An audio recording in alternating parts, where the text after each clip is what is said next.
All right, cool. So welcome. Like I always say, welcome to the weary ones and the heavy laden. You are in the right place for you to actually have your weight lifted. And in this series, we're actually talking about instant freedom. You can actually go online and check out. We have some freebies, some nice goodies for you guys to actually enjoy, some exercises and ways and strategies for you to actually get that instant freedom. So if you log in online and go to www.instantfreedomonline.com, then you should be able to get some goodies for yourselves, and feel free to refer others as well. Okay. So on to today's session. The topic for today is really about the stories that you tell yourself. And it's really about saying you can change your life by changing the stories that you tell yourself. So we're going to explore that and see what that actually looks like. So all of us actually walk around with stories in our heads about our lives. We have stories about why we do what we do. We have stories about how we do it. We have stories about why I'm where I am. We've got stories about why I did what I did to that person, or how I reacted the way I did because, well, after all, they deserved it or they called it on themselves, right? We've got stories about why we're stuck. It's because of auntie at the village. It's because of this person. It's because the boss didn't give me the job. So we have all these stories about issues and things in our lives. And I think the problem comes when those stories actually don't serve us. Because if you're actually, until you actually understand that your life is actually this program of stories that is actually running you, you actually don't realize that you, as the actor and the creator or the author of your own stories, you actually don't take, sometimes we don't take the time to stand aside and actually look at it and say, what does this actually mean? So, okay, I am where I am. Is it really the boss's fault? I am where I am, or this thing in my life sucks. Is it really because of the environment? Is it really because of the economy? Because if it really was, everybody else would be in the same situation on the same shoes as you, but they're not. So it's really not about the environment, and it's not about the boss either when you really come down to it. If we decide to take 100% responsibility for our lives. So in this series, we're actually going to explore, starting to explore how you can actually, first of all, identify what the stories are, or how you came to believe your own stories. And we all have our stories about so many things. So there are loads of stories that we entertain or that we love and nurture sometimes.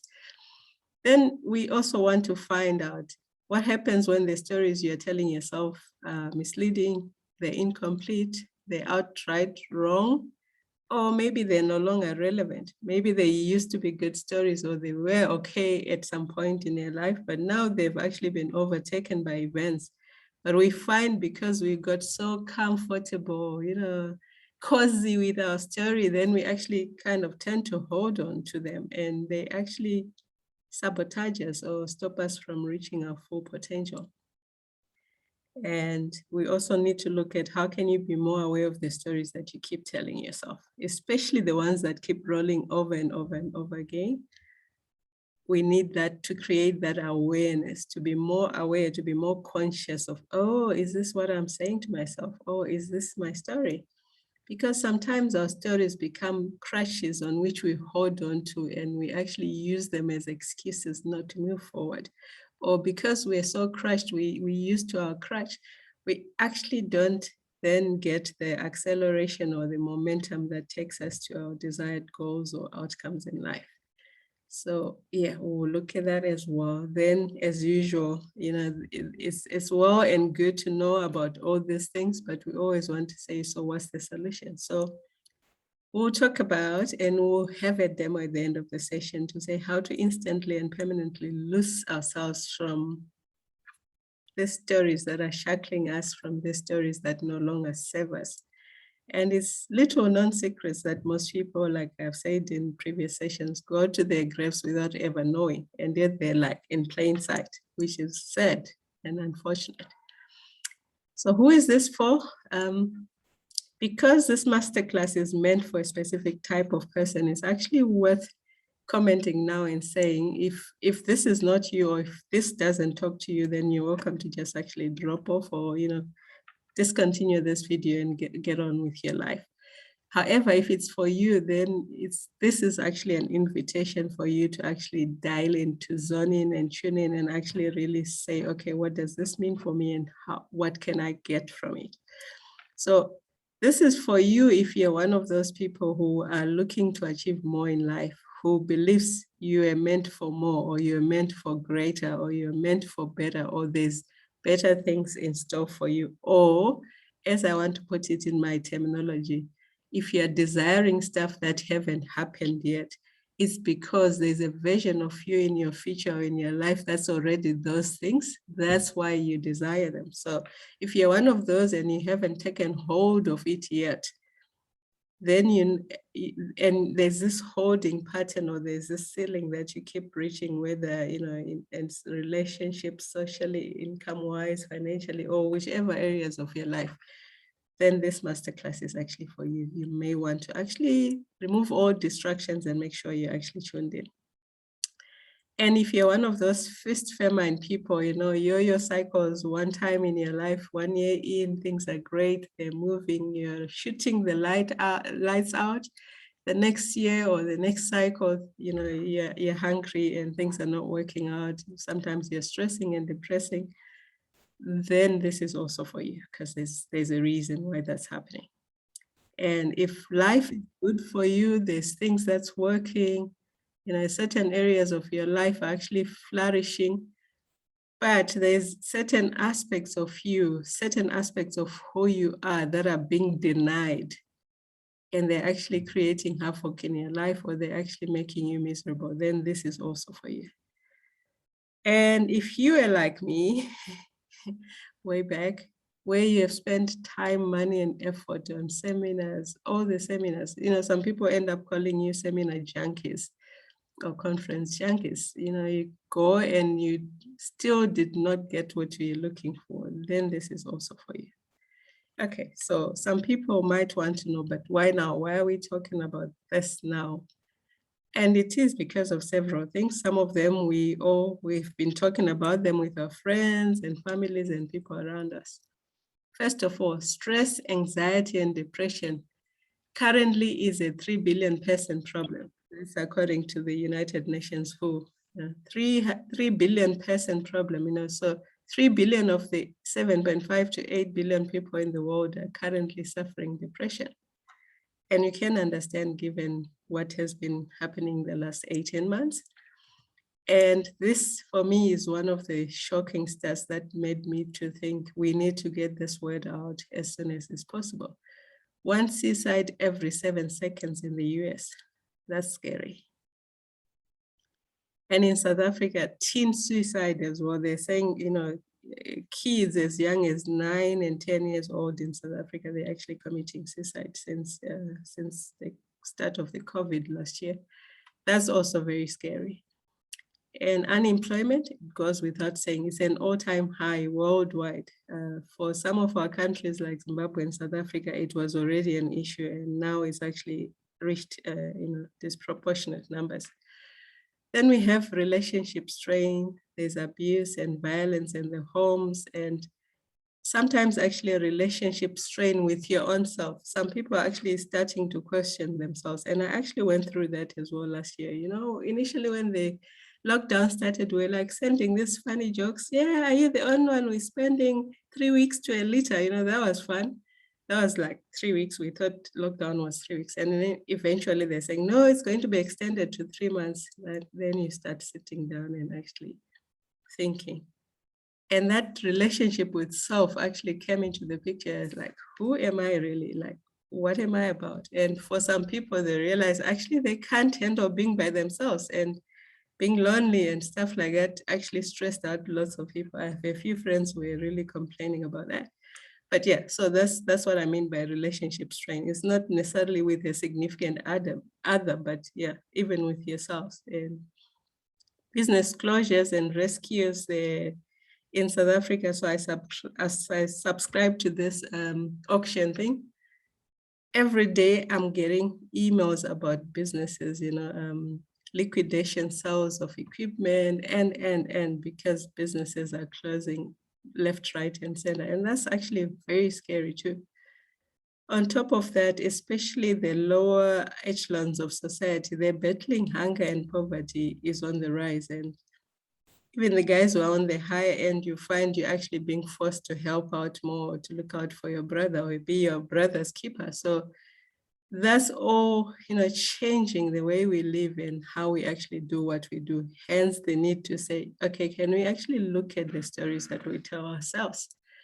Then I think the thing for me, and this was really for me, to say life can be unpredictable, and the drastic or dramatic quick loss of lives that happened in the last 18 months especially, it made us actually rethink and process things. That introspection and reevaluation of what's my life all about? What's life's purpose? Or is this all that there is to it? So given this, it's then incumbent upon us to say, okay, I really need to reevaluate my life if I'm in this group or given these things that are happening. And from the powers that be, I understand, especially the COVID and the lockdowns, we're not quite done with them yet. So if you look at that and say, where do I fit into the bigger picture and where am I going? You actually want to say, okay, it's time to actually explore other ways of looking at things. Which brings us to this map of reality. And remember, I did say we all have stories that we carry in our heads that we tell ourselves about who we are and how we feel and stuff.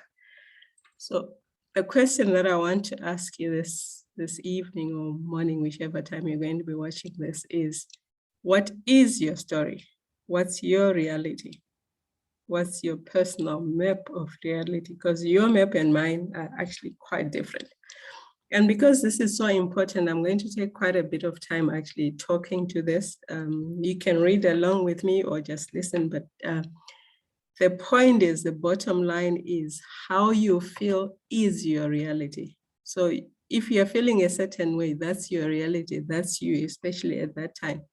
I might give you all the logic in the world and all the common sense and all the figures and numbers and facts, but it doesn't matter as long as it's not lining up with how I'm feeling inside, because that's my reality. And we react or act or choose based on how we feel really at the end of the day. So it's really important to actually understand that. So like I said, your reality is not my reality. So no two people will identify with life in exactly the same way. How we experience life is actually totally different because that's really influenced by how we feel, which is our map of reality.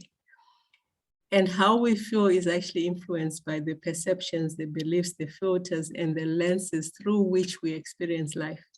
And unfortunately or fortunately, some of these, they actually prevent us from developing our full potential, especially if they don't serve us.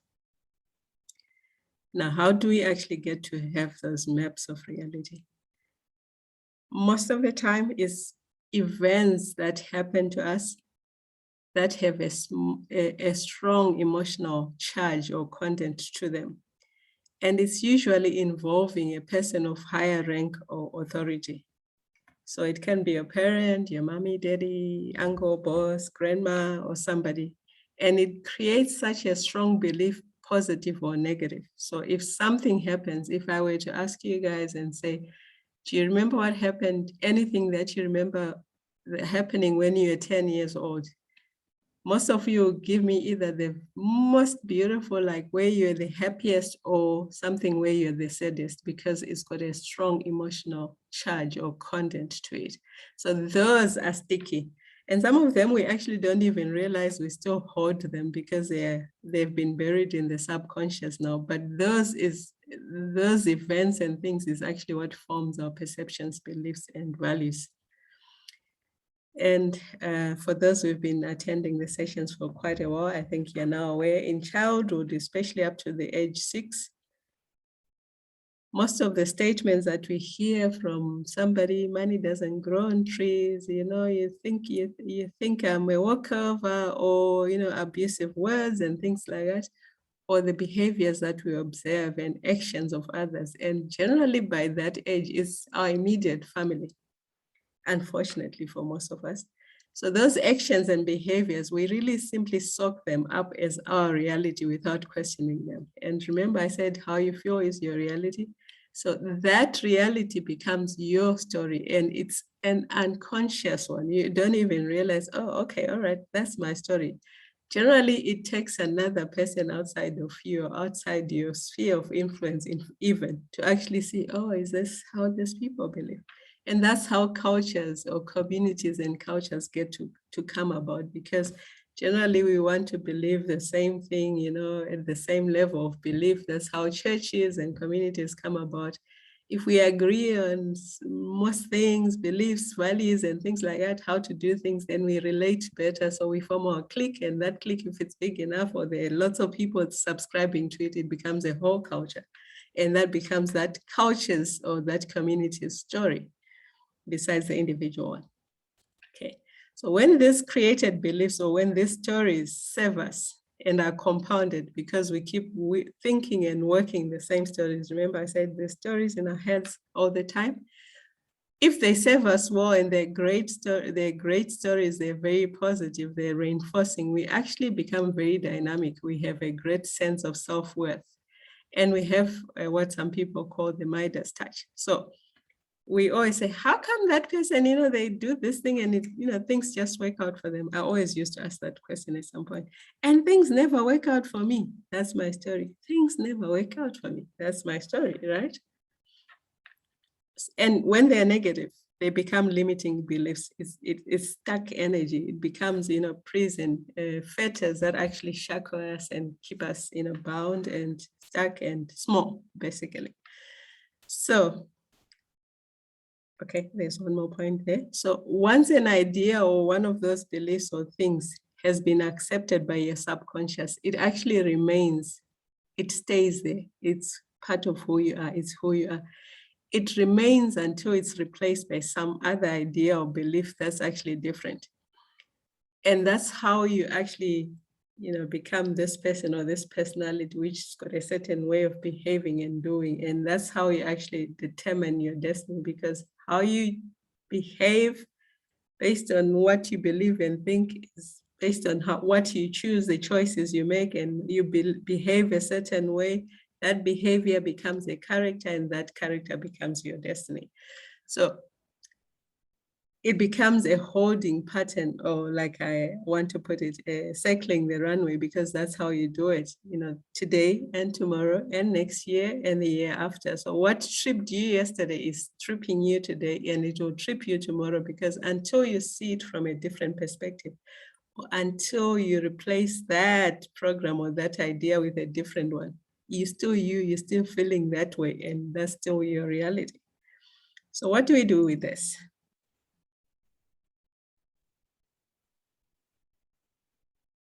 Okay. One more point to add before I talk about how we deal with it. So some people are probably thinking and wondering, yeah, but what exactly is a belief, or what exactly are you saying? And I want to ask you this question. And since there's a few of us on the call, feel free to engage. So do you believe every thought that you think? What does the flow feel or think? Anybody who would like to respond, you can just unmute yourself and answer that one. Do you believe every thought that you think? Anybody? The first time I heard that statement, I'm thinking, okay, am I not supposed to believe every thought I think? Is that a tricky question? But there's a point to it, and we'll see it shortly. So let's look at this, this scary, for me, scary statistics. So every day, on average, human beings, you and I, we have, or we think about between 12,000 and 60,000 thoughts a day. For those that are in the 12,000, the lower end of that scale, they're those who have actually mastered, managing their thoughts. And we'll talk about how we actually do that. The majority of us are actually closer to the 60,000 thoughts per day. Now, let me bring it closer to home. 60,000 thoughts a day is just a number. If you break that down and divide it, it actually comes down to 2,500 thoughts an hour. Now, 2,000 of anything is a whole lot, and 2,000 thoughts in an hour, that's a whole lot. Okay, now let's actually analyze it a little more as well. Supposing you're the average person, you sleep 8 hours a day, which some of us don't, so maybe our thoughts are even more than that. So if you sleep 8 hours a day, the National Science Foundation has said for most people, they're actually thinking, the thoughts are haywire and, in overdrive for half your waking day. So half the time that you're actually awake, that's when this thinking is actually happening. So if you sleep 8 hours, then you have another 16 hours when you're awake, right? Whatever you're bathing, you're doing breakfast, driving to the office, or doing your meetings, whatever, doing gym, or whatever else you're doing, looking after your kids and grandchildren for others. The point is, in those 16 hours, of those 16 hours, 8 of those 16 hours, you're actually thinking, and that's where the 60,000 thoughts come in.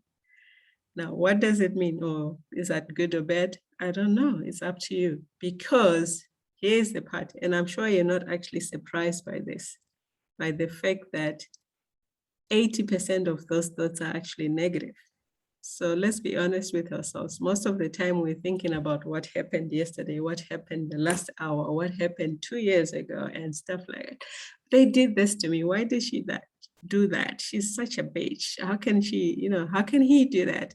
And this and that, and on and on. And we find ourselves in this loop of negative thoughts based on the past.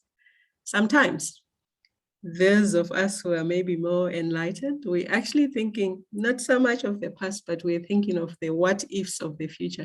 What if this doesn't work out? What if I get COVID? What if I don't get a job? What if I don't get a project? What if I don't make a sale, Clara? What if this, what if that, what if my child gets sick? What if, we're thinking 50 what ifs, and most of it is actually quite baseless, to be honest, because when you look at it, and this National Science Foundation said most of these what ifs that we worry about, 85% of them never actually materialize. And then we spend so much of our time thinking that way, okay? Then we think, okay, maybe that's not too much.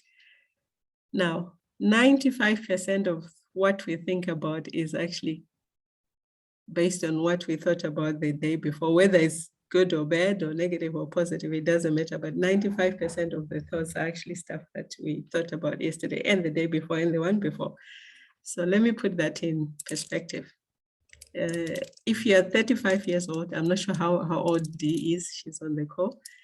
If you're 35 years old, and I'll give you grace of the first 5 years of your life where you're still exploring, so then we're not going to count it. So we're going to count the 30 years of your life. So if you're 35 and we look at that number, 95% of those thoughts are copied and pasted from the day before and the day before and another. What it actually means is 436 million thoughts that you have thought for the last 30 years.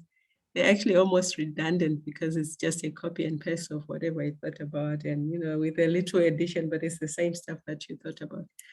So I hope you guys are starting to realize how that actually becomes a story, and how most of our stories are not serving us. If the 80% is negative, it means only 20% is actually serving us. If 95% is based on copy and paste from the previous day, it means we're not really being creative and thinking something new, or only 5% of the time is really stuff that's new. But most of the stuff that's new is actually worrying about today and tomorrow and stuff like that. So when you look at this, then maybe the question should be, should you believe every thought that you think? And I'll leave it up to you guys to decide whether you want to believe or not believe, or do you actually really believe every thought you think? Up to you, the jury's out. So carrying the story further, these stories that we keep telling ourselves, if you're thinking 60,000 thoughts, I would like or dare to say you could actually write a book about your stories. Each day and each and every day we could actually fill a book. And I suppose we do that, or somebody would ask, and it was one of the questions that I said we'll explore, to say, but why do we do that? And the reason is stories, or these things that we tell ourselves, our beliefs, values, and perceptions, and is how we make sense of the world. We actually tell ourselves stories that help us, deal with our identity. Who am I? What am I about? I am this, I am not that. I can do this, I can't do that. That's defining you and your identity. We have lots of stories that help us understand or make meaning, get a meaning out of life, beliefs about meaning. What does this mean if it happens? We don't like things that are just hanging in there. Kids will leave things hanging, but grown-ups, they'll have a reason or a meaning for everything. We also want to make stories about causes. This is what caused that. This happened before this, therefore this is the cause of it. So stories help us, define us. Okay, Taka, go ahead. I just wanted to highlight the magnitude of casting copy and paste and the negative one. Yes. Actually, when you see the 95%, which means 5% is the positive. Yes. 5% is the new fresh thoughts. Yes. And then of the 80%, which is negative, which means 20% is positive. Yeah. So if you then find 20% of 5%, it's just 1% of the thoughts that we're thinking, which is fresh. There goes the engineer. You had yourself. 1% is fresh thought. I hadn't actually conceived it that way. And that's actually even more scary when you put it across that way. True. 1% is positive, fresh thoughts. Wow. Yeah, thank you for that insight. That's really brilliant. I think can actually be less than 1. It can actually be less than 1%, because we are saying 5%, which is of new fresh thoughts, and this fresh thought can either be positive or negative. Precisely.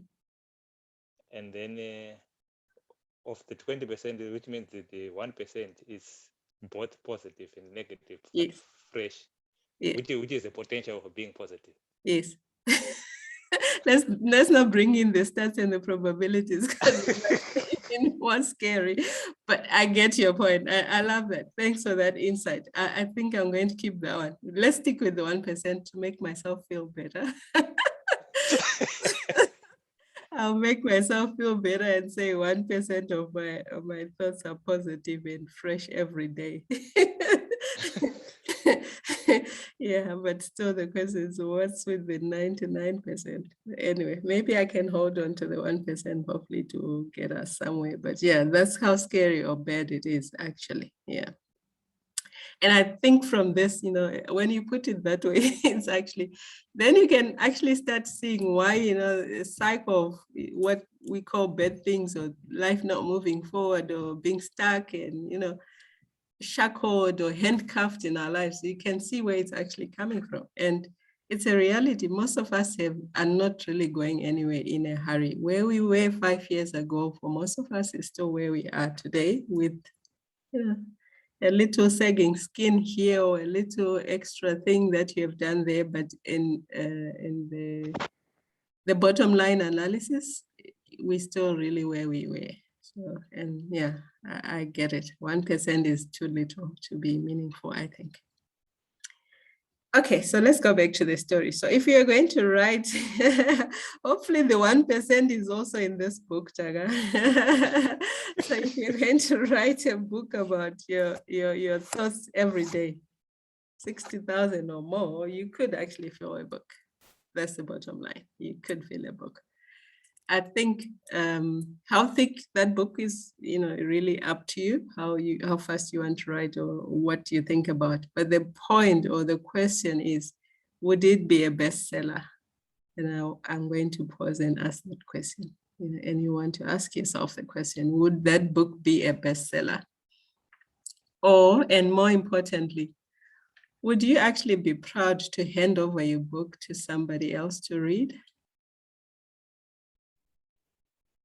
And if you're not, how come you're actually comfortable reading your own book every day, your own story, day in and actually day out? Are you satisfied with your book, also known as your story? Yeah, good for thought. Okay. Are you able to? Are you willing to buy it yourself? Yes. Would you publish and buy your own book? Good point. Good point. And I think the thing that we have started learning and that we've been learning so far since we started this series of webinars is to say we actually hold the power, we hold our lives in our hands, and it's actually within our powers to do something about it. But you have to be aware of it first for you to do something about it, because if you're not, you're there, life is going on hunky-dory, I'm in control and stuff, and most of the time you're really honestly not in control. So if you keep telling yourself that small, sad little story, guess what? You keep living the same sad little small life.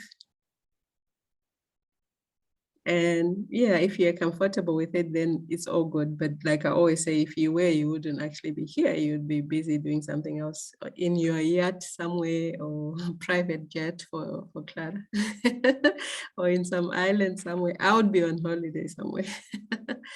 Okay, most of us are actually stuck in our 9-year-old minds. Remember the 9-year-old story to say, you know, our brain waves, the gamma and the beta ones, they're only developed by the age 9. So we tend to then run on autopilot, you know, before then. So if you're this happy 9-year-olds, remember, like I said, if those thoughts and the programs and the things, the stuck energy or the emotional charge, if it's this happy 9-year-olds, then you're good. But can you imagine if you're this one with attitude? Look at that little miss. Yeah? Can you try and imagine what what kind of mindset you're actually stuck in? So I think the point becomes, with all those thoughts and the things that have been perpetuated from way back then, that 95% that's still running and coming and following us, you know. Clara has got this cartoon where poverty is running, you're running away from poverty, and it's following right behind you, you know, running as fast. And these are all the stories, they keep following us wherever you are. There you are with your story, because you carry it with you. And if it's 95% of the time, then, you know, if you were that, then ooh, scary. So the question is, how do you actually change your story so you can change your life? And I'm sure everybody is keen and eager to hear what that is, right? So we come to this exercise. For those who are not keen to do the exercises, you're welcome to actually just drop off. But if you're wanting to do the exercises, then let's actually do it together. And it's a good one. It's not the same as last week's, very different.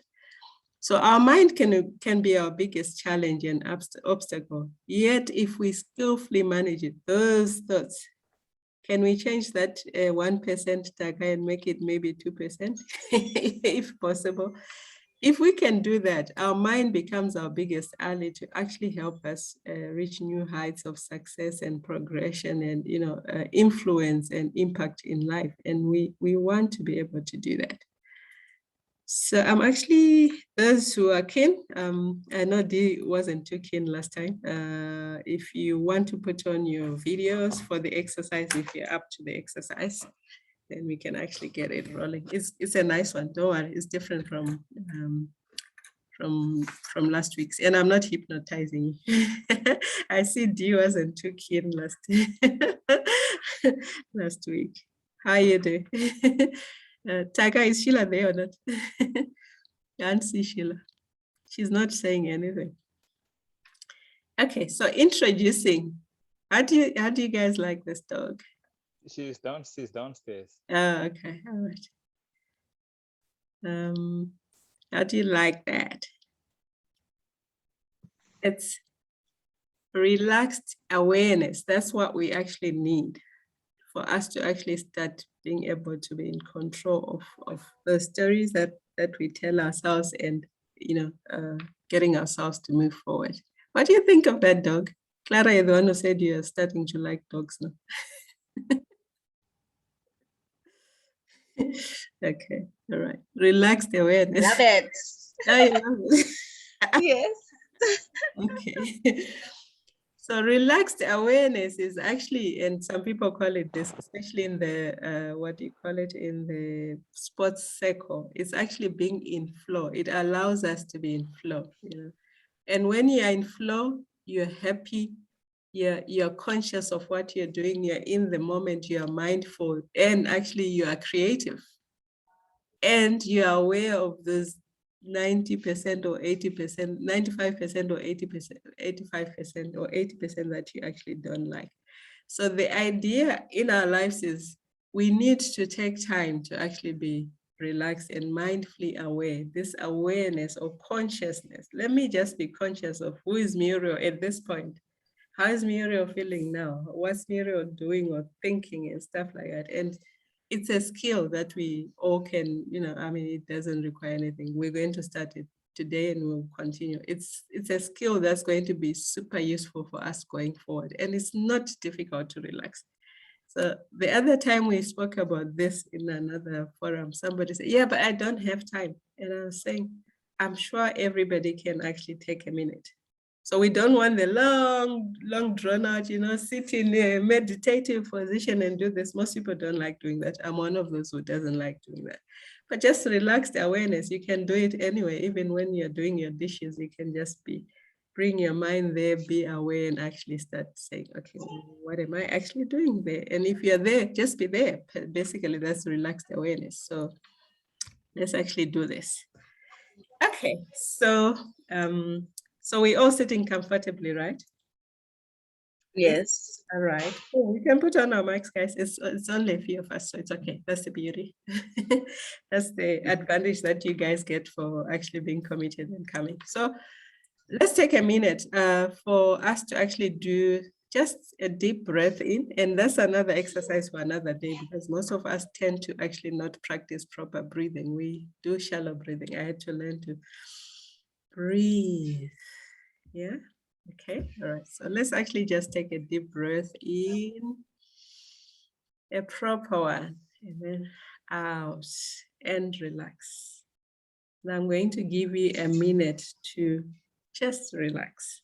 Okay. Please just engage the process. A minute to just relax, and I'm going to be quiet.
Okay.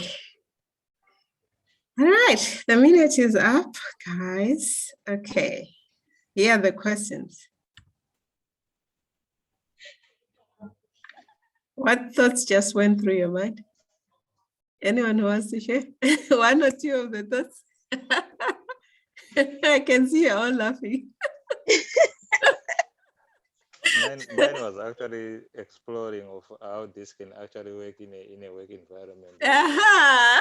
To make people relax. To relax who? just to make for people just to relax and think about the stories they tell about themselves, about the work they do. Yes.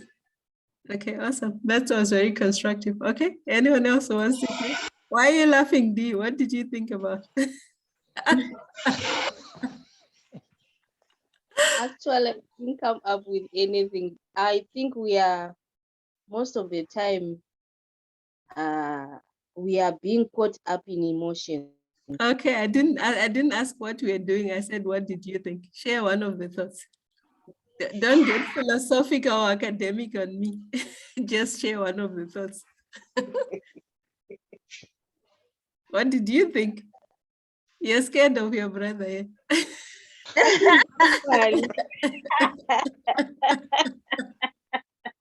Okay, Clara, what did you think? I like pap and trotters, so I was thinking of trotters. Because you're hearing it in the background. Oh, you saw it earlier. Yes, I saw it earlier. My sister's remember preparing the pap and thoughts about trotters. the huh? My sister's preparing pap and trotters. All right, that's fine. So you can actually smell it, could you? Yes, yes. All right, we're getting to that just now. Okay, that's fine. So I was actually thinking, what's that noise in the background? You know, that was one of the thoughts that came to me. And then, you know, I don't know how I looked. Then I looked there, I'm saying, my keyboard is a bit dirty. I looked at 5 and 6, and my keyboard is a bit dirty and it needs to be cleaned. And then another thought was, actually, for the first time today, I felt my feet, and I realized that's actually the first time I'm actually feeling my feet today, because I was like in tailspin, like I was saying, this week has been super busy for me. Yeah, but for the first time, I actually felt my feet and felt sensation in my feet in the same 1 minute. Can you guys see that? And he's already thinking a business idea. She's thinking, you know, those trotters I saw there. Can you see that? Yeah. Yes. That's what went through your mind now. Yeah. Okay. And a few other things that you don't want to share, which also did. But it's fine. It's okay. What did you make of that?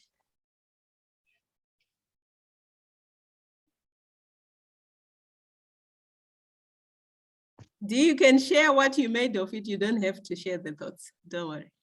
What did you make of it? No, I make a lot. Good or bad, indifferent? Both of them, some good, some bad, but most of it negative.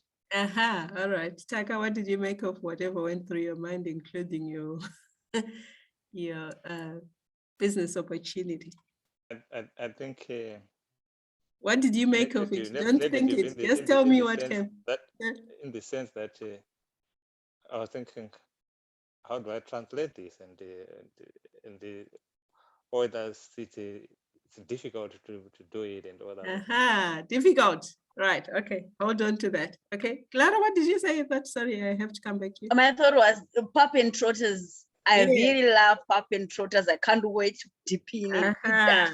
Okay, so that's what you made of it, right? Okay, cool. Yes. And hers was negative, both negative and positive. She's not going to say what. That's fine. And then the next question, what is the central emotional reference for this reference point? What is the main emotion that you're feeling? What is the feeling? I'm happy. Okay, cool. I can't wait to dip in. I'm so excited. Yeah, enough, madam. Thank you. Taka, let's talk about what you made of the difficult thing. What's the central emotion or the feeling? I think at that point I didn't think, but now thinking about it, I think there was a time I tried to put people together, and I was expecting a number of people, and only 3 people turned up. Yeah. Okay. So what did you feel about that? I felt as if it was a failure and something. Failure. That's the feeling. Felt failure. Okay. All right. Cool. D, the negative one or the positive one, it doesn't matter. What did you feel about it? Confused. Cool. All right. Now I actually want you to think, okay, how does it make you feel? So that confused, failure, good. Yeah. How often do you actually feel confused? How often do you think about yourself as a failure? How often do you think of yourself as, this is good? And what, I don't remember your other feelings that you mentioned. How often in a day or this evening?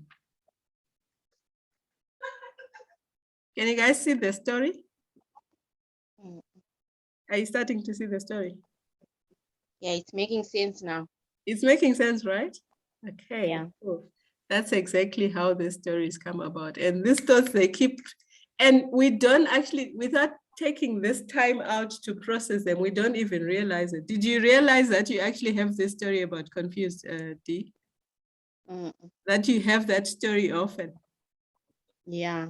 You see? Okay, now you're seeing it. At Taga, this story that says, okay, maybe I'm a failure. Okay. And it comes in different ways, and it keeps coming, but you actually, it's not in check because we're actually not consciously aware of it. Even though you're thinking of all these business opportunities, but something says, no, but then I'm a failure, it's not going to work, or whatever variations or variants of failure. Yeah? And to be honest, I think even if there's now this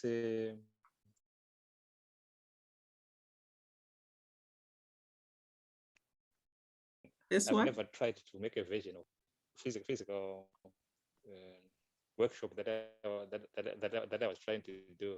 I've never tried to make an online version of it. So are you going to try it now?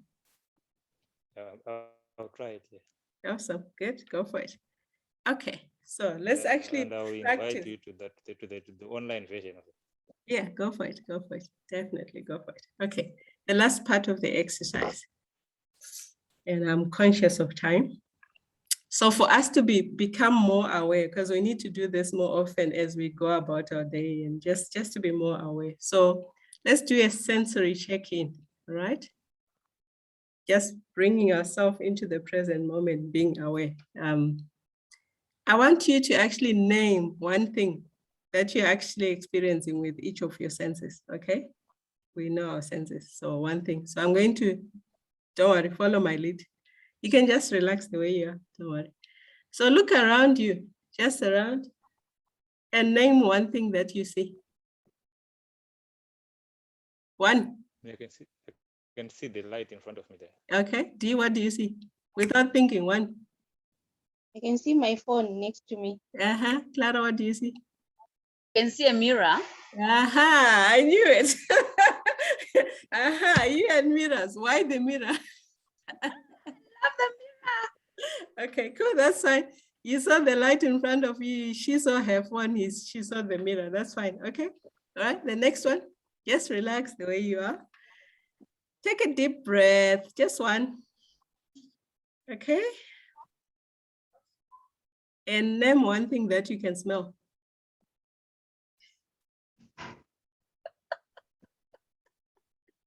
Okay. Who's going first? Yeah. What did you smell? Your trotters. Trotters. Dee, what do you smell? My bath soap, the one that I just used. Cool. That's fine. Taga, what do you smell?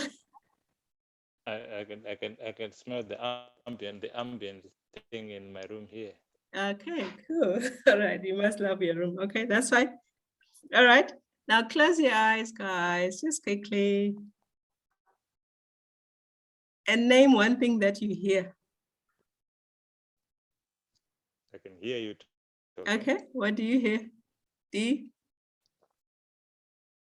The voices outside. All right, Clara, what do you hear? My sister's voices. All right, cool, that's fine. Let's do this one. You run your tongue around your teeth and swallow. Right? What do you taste in your mouth? Chocolate. Dee?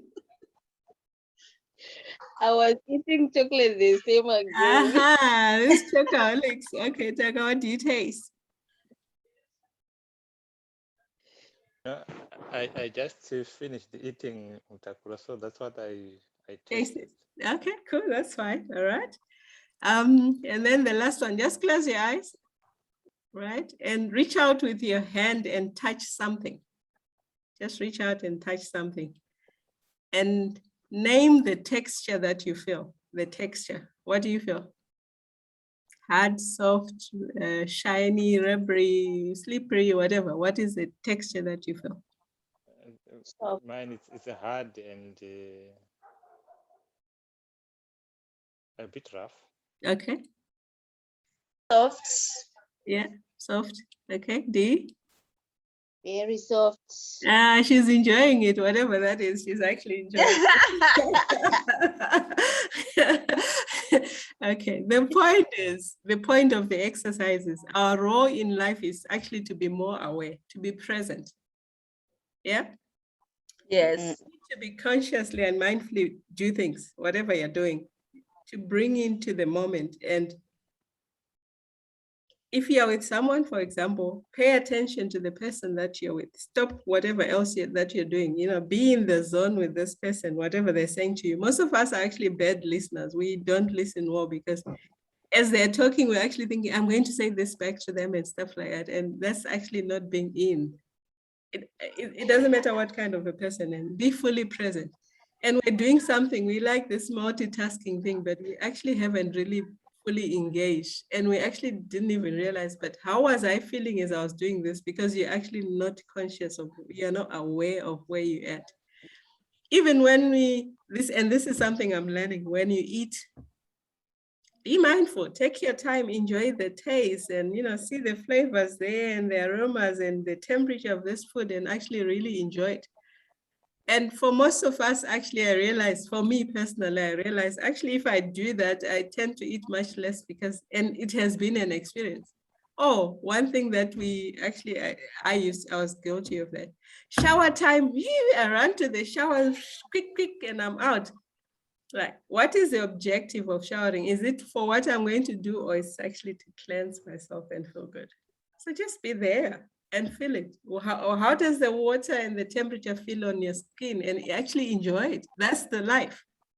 Does that make sense? I can see one or two giggles or smiles and stuff like that. You're welcome to comment.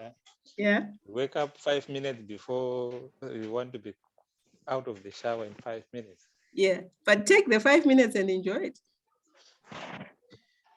We actually don't, as we're doing the shower, what are you thinking about? What's my day going to be like? What about the boss? And do you get the point?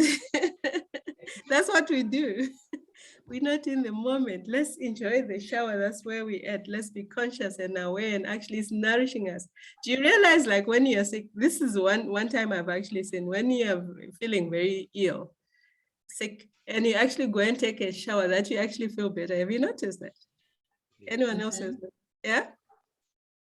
Because water is actually therapeutic. It's meant to be, but we're actually rushing it, so we don't even get to enjoy that or get the benefits of that therapy, in fact.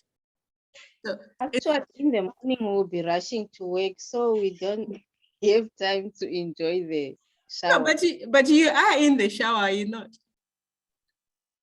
The mind will not be there. You'll be where I am. Why not? Why not? Because you're in the shower. Those 5 minutes, enjoy it. That's the point. That's the whole point.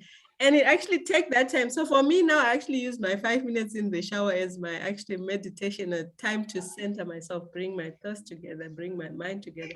Okay, this is me today. This is what I'm about, and I actually enjoy it. And if it's gratitude that I'm expressing at that time, thank you. I can still bath myself, and I'm still good. Everything is still in its place. So it's a beautiful day. Instead of worrying about, because the moment you start there, oh, the boss, what about this piece of work and stuff like that? I'm not done, and it doesn't actually solve that problem in the shower, does it?